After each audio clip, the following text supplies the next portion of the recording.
देखिए, हाल ही में एक सुप्रीम कोर्ट का डिसीजन आया कि एससी एसटी ओबीसी वाले कैंडिडेट को अब जनरल सीट में काउंट नहीं किया जाएगा। अब क्या हुआ कि यूट्यूब पर कई लोगों ने इस चीज़ को गलत वे में बता दिया और लोगों के बीच में काफ़ी ज़्यादा डाउट, काफ़ी ज़्यादा क्वेरी क्रिएट हो गई। जो सुप्रीम कोर्ट का डिसीजन है उसको ध्यान से सुनना कि उन्होंने कहा कि एससी एसटी ओबीसी के कैंडिडेट जनरल सीट में नहीं जाएंगे, इवन जनरल की कट ऑफ भी क्लियर कर लेते हैं। इस चीज़ को क्लियर कर लो कि कैसे। मान लो जनरल की कट ऑफ गई है, दैट इज 90 मार्क्स, क्लियर है। ओबीसी की कट ऑफ, एससी एसटी की कट ऑफ। अब ध्यान से देखना कि कुछ केस ऐसे होंगे जहां पर ओबीसी की कट ऑफ मान लो 93 चली गई, किसी ओबीसी के कैंडिडेट के 92 मार्क्स है, तो इसने कहा कि मुझे जनरल में काउंट करो। जनरल सीट तो सबके लिए 90 प्लस मार्क्स है और मेरे 92 है, तो मुझे इसके अंदर काउंट करो।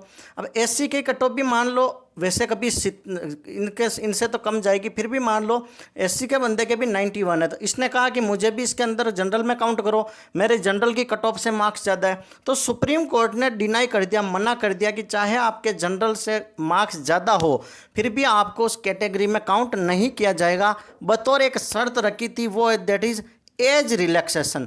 अगर आपने एज रिलैक्सेशन का फ़ायदा उठा लिया है तो आपको उसके अंदर काउंट नहीं किया जाएगा। अब ये मसला क्या है, इसको समझो।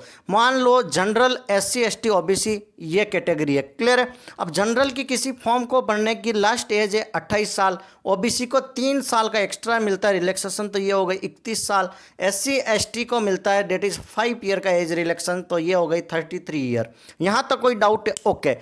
अब क्या हुआ कि देखो फॉर्म फिलअप हो गए। अब ओबीसी का एक बंदा है, उसकी एज है 29 ईयर, 29 ईयर, 29 साल का बंदा है। यहाँ तक समझ में आया? 29 ईयर का। और एक है दैट इज 27 ईयर का। दो क्लियर है, दो बंदे हैं यहाँ। इस चीज़ को आप ध्यान से देखना।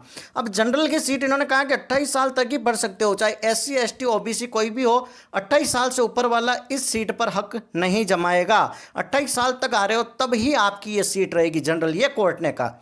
अब ध्यान से देखना, 29 साल के बंदे के मान लो कट ऑफ गई है ये 90 मार्क्स, जनरल की कट ऑफ गई है 90 मार्क्स और ओबीसी की कट ऑफ लास्ट गई है दैट इज 93 मार्क्स। अब यहाँ पर देखना 29 साल का बंदा है, इसके 92 मार्क्स है, और 27 साल का बंदा है, इसके 91 मार्क्स है।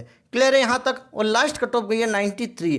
तो अब यहाँ पर क्या होगा कि 27 साल वाला बंदा है, 91 मार्क्स है, इसके 90 से प्लस में जा रहा है, तो यस ये जनरल सीट में काउंट होगा, ये जनरल में काउंट होगा। इसके लिए सुप्रीम कोर्ट ने मना नहीं किया है, गलत चीज़ें समझाई जा रही, ये काउंट होगा क्योंकि 27 साल 28 साल का एज क्राइटेरिया कवर कर रहा है, उसके अंदर आ रहा है। तो यहाँ पर इसने एज रिलैक्सेशन उम्र का फ़ायदा नहीं लिया, तो वो फ़ायदा नहीं लिया तो इसको जनरल में काउंट कर देंगे।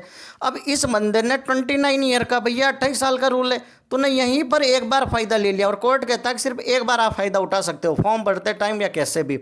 अब तू 29 साल का है तो तेरा यहाँ कोई रोल ही नहीं है, तूने तो फ़ायदा उठा लिया ना। अगर जनरल में होता तो तू फॉर्म ही नहीं भर पाता। अब 29 साल का तो तूने ये बेनिफिट उठा लिया, तो अब 92 मार्क्स तो कट ऑफ से तो कम है ना 93 से, और ओबीसी वालों को ही हम 29 से ऊपर वाले में ले रहे, इसके अंदर ही आप आ रहे हो।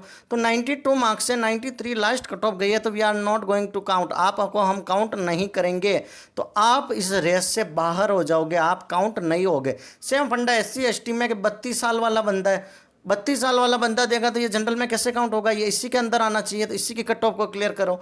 तो ये चीज़ है, पर लोगों में ये एक चीज़ फैलाई जा रही है कि आपको तो बस काउंट ही नहीं किया जाएगा, या जनरल की सीट सिर्फ जनरल कैंडिडेट के लिए। नहीं, ऐसा नहीं होगा। फिर अगर आप जनरल से फॉर्म भरते हो तो 29 साल के आप इसमें अलाउ नहीं होगे। तो चीज़ आपको पता चल गई है। और इसमें सबसे ज़्यादा जो लॉस होगा that is my dear friend for OBC candidate.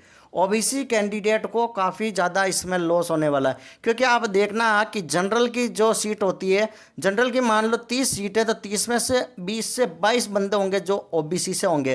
तो अब ये ओबीसी के अंदर ही काउंट होंगे, क्योंकि ओबीसी के अंदर कास्ट 60% प्लस है, बाकी कैटेगरी में कास्ट बहुत कम है। जनरल में भी 10 से 15% की लिमिट में होगी, क्योंकि ईडब्ल्यूएस में चले गए काफ़ी। यहाँ पर 60% है और ये कहाँ पर 27% पर लड़ाई करते हैं। तो डेफिनेटली यहाँ पर बच्चे ज़्यादा है, मिडिल क्लास वाले पीपल ज़्यादा, तो वो 27 फाइट करेंगे तो कट ऑफ ऑटोमेटिकली यहाँ बढ़ेगी। तो सबसे ज़्यादा जो लॉस होगा दैट इज़ ओबीसी कैटेगरी का ही होने वाला है, और ओबीसी कैटेगरी के कंधे पर ही बंदूक रखकर वोट लिए जाते हैं। ओबीसी ही एकमात्र ऐसी सीट है, 60% पॉपुलेशन, समझ रहे हो, 51% वोटिंग होते ही तो कोई भी नेता पीएम बन जाता है, और 60% पॉपुलेशन ओबीसी है, फिर भी ओबीसी का कोई नहीं सोचता है। तो ये देखिए, अब बात कैसे मनवानी, क्या मनवानी, ये आपके ऊपर डिपेंड करता है। बट ये मैंने पूरा एक सिंपल तरीके से बता दिया कि जनरल सीट कब नहीं मिलेगी, जब आपने एज रिलैक्सेशन का फायदा ले लिया, फिर आप अपनी कैटेगरी की कट ऑफ क्लियर नहीं कर पा रहे हो, तब आपको नहीं मिलेगा फायदा। बाकी ऐसा फीस वाला कुछ नहीं है, ये फालतू भ्रामक बातें, इनसे दूर रहे। Thank you so much. Channel पर नए हो तो लाइक शेयर सब्सक्राइब जरूर करें।